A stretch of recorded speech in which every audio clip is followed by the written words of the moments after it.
Give me a child until it's 7 and I will show you the man. They've been saying that for 400 years because they knew 7 years was the program period. And 95% of your life after that will be whatever that program is. 95% of your life is coming from the subconscious. Your life is a printout of your subconscious behavior. Before you can become conscious, if you don't have any programs, what are you going to be conscious of? What kind of programs are required to live on this planet? I say, how do you get them?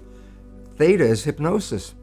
You just watch. You watch your parents, you watch your siblings, and your community, because you have to learn how many 100,000 rules. Think about it. Just to be a functional member of a family and a functional member of a community, there are rules. Teach an infant these rules. I say, oh, you don't have to.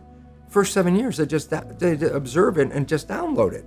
And then I say, why is it relevant? Because this is the unfortunate fact. 95% of our life, this is a fact, comes from those programs in the subconscious.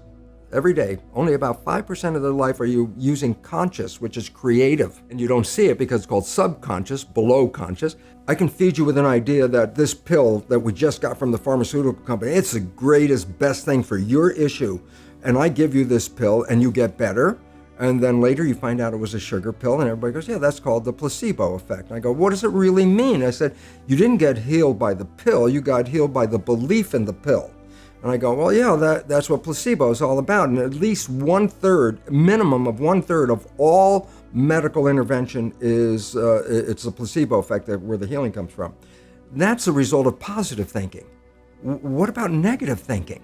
And this is what we don't talk about, but the reality is it's equally powerful in regard to affecting your biology as is positive thinking, but it works in the opposite direction.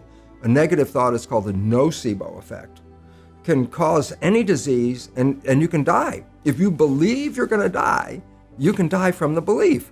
So we really have to watch out because, as psychologists would tell us, 70% or more of our thoughts are negative and redundant, replaying the same negative thoughts. I go, if thoughts had nothing to do with it, fine.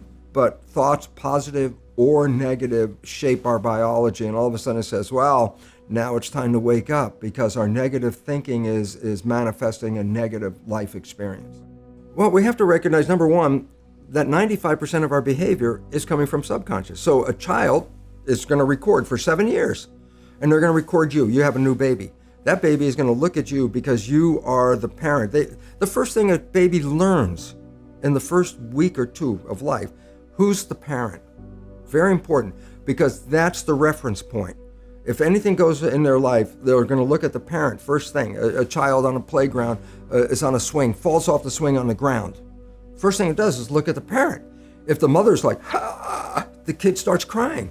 But if the mother goes, get up and get back on the swing, the kid gets back up on the swing. It's reflection. So you have to recognize a child is going to observe every move of you. Then you also have to recognize, well, hell, if 95% of it is coming from my invisible programming, I'm going to pass on the family pattern unconsciously. And basically said, you come from a poor family and you could struggle your whole life and try to get rich, but you're not going to make it. And if you come from a rich family, you could be stupid your whole life and make it. Not because it was thinking, but it was unconscious behavior that was downloaded from rich families into kids, which is unconscious. So they're making the right moves unconsciously. If they engage their conscious mind, then they look stupid, but it's unconscious. And that's the same thing with poor people. Poor people have beliefs from the family. Oh, you can't make it, life's a struggle, things are hard, who do you think you are? And if that's the program you get, then 95% of the day you will sabotage yourself. And that's why poor people stay poor and rich people stay rich, because the programming. When you're thinking, that's a conscious mind function. The answer's not out here, it's inside. So the moment you're thinking, you let go of driving the vehicle because you went inside. I go, well, it doesn't mean whatever you're doing, you stop walking or driving the car or doing a job. Those are programs in the subconscious because you've repeated them over and over again. So the subconscious is autopilot. When the conscious is busy, autopilot drives the vehicle. Point is, when conscious is busy, it's not observing what's going on. So let's say we're having this conversation in a car, and I've been driving for 10 minutes, and we've had this great conversation, and all of a sudden I look out the window, I go, I haven't paid attention to the road while we have the conversation. But I go back and say, can I say what the conversation was about? Yeah, we talked about this and this and this. And I say, and what was on the road during that 10 minutes? You go, I don't know, I wasn't paying attention. So I say, how was your driving? And I go, it was whatever way you learned how to drive. If you had a bad driving instructor, then you were driving 10 minutes with lousy driving. The things you like that come into your life come in because you have a program that supports them. But anything you struggle with, work hard at, put a lot of effort into making it happen, why you're working so hard, inevitably you have a program that doesn't support that conclusion and you're trying to override the program. So you don't need to do a lot of shrink and psychology stuff. You just look at your life and say, where am I struggling? Because wherever you're struggling, inevitably it's a program in your subconscious that does not support that destination you've been looking for. The conscious mind is creative and can learn in any number of ways. Read a self-help book, go to a lecture, listen to this program, and conscious mind's going to get some awareness. And I go, yeah, but subconscious mind doesn't learn that way. Subconscious mind learns in two fundamental ways naturally. Hypnosis, which is the first 7 years. And after age 7, how do you put new programs in? Repetition, practice. You want to drive a car, you didn't learn how by just getting in the seat and put the key in. You had to practice driving the car. You want to learn the alphabet. How many times did you go from A to Z? Try to go to A to Z before you can complete it. And once you completed it, you didn't have to go back and do it again. So 2 phases. You want to train the subconscious mind, hypnosis, repetition. I like the last one because there's a new phrase that's bandied about called fake it till you make it. Meaning, if you're not a happy person, I say, you want to be a happy person? Then repeat all the time, I'm happy, I'm happy. I say, well, you don't look happy or anything. You say, no, who am I talking to? By repetition, I'm talking to subconscious. Okay. If subconscious gets, I am happy, and 95% of your life comes from that subconscious, there will be a point once the subconscious got, I am happy, you don't have to say it again. Repetition is a habit. It's making habit. So you got to do something religiously in a sense of repeating it to make it work. The subconscious mind being habitual, not creative, habit, only learns in 2 fundamental ways. I said the hypnosis, which every night when you go to bed, just when you're just falling off into sleep, consciousness is disconnecting. The next period of your brain operation while your consciousness is disconnected is theta, which is the same brain function as in the first 7 years. So if you put a pair of earphones on at night with a program of what you would like to be true in your life, as soon as your conscious mind disconnects, that program is playing. It's not playing into your conscious mind, that's shut off.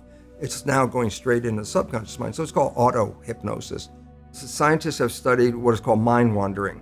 I said, what is mind wandering? I said, well, your conscious mind could be focused on a task, or your conscious mind could go off into think about things, okay?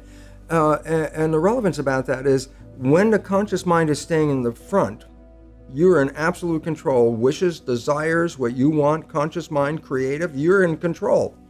But the moment your conscious mind takes off into a thought or starts thinking or whatever going on, it lets go of the wheel, the autopilot takes over, okay? So the idea is this: if your mind is wandering, then you're being run by the subconscious. Conscious mind, wishes and desires. Subconscious mind, program. Well, what if you took the wishes and desires and made those programs?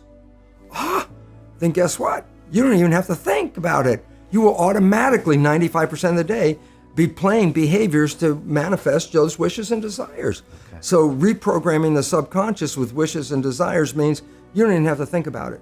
You will be successful because 95% of the day, your program automatically will be seeking. Knowledge is power. We have been deprived of knowledge. We are operating as powerless individuals in a world. When we are so powerful, it's unimaginable. We're really very powerful. And yet we have been programmed to be not powerful. And that's how other people control us. And I love my life because I go out and say, no, you are so powerful. You just didn't have the knowledge. Knowledge is power. A lack of knowledge is a lack of power. And we've been deprived of knowledge of who we really are. A, you've been programmed. And if you don't like the program, you don't like the way it's turning out, well then B, you can reprogram it. And you could get the things you want. We have to eliminate the fear, because fear is the biggest motivator in our planet today. I'm afraid of this, I'm afraid of that, and how much money are you going to pay? Whatever money it takes to, to allay any fear that I have. Money is not an object at that point. It's like, what if you didn't live in fear? It's like, wow, now you can use all that money for some good stuff. And basically it says, look at your life, just as we just talked about. Look at your life. If it's not working right, you can change this. You have to recognize if it's not working right, it's not your conscious mind that took you down that path. It was your programming. And if you change your programming, you can have a whole new life. You can get rid of virtually any disease and change your life completely by changing that programming.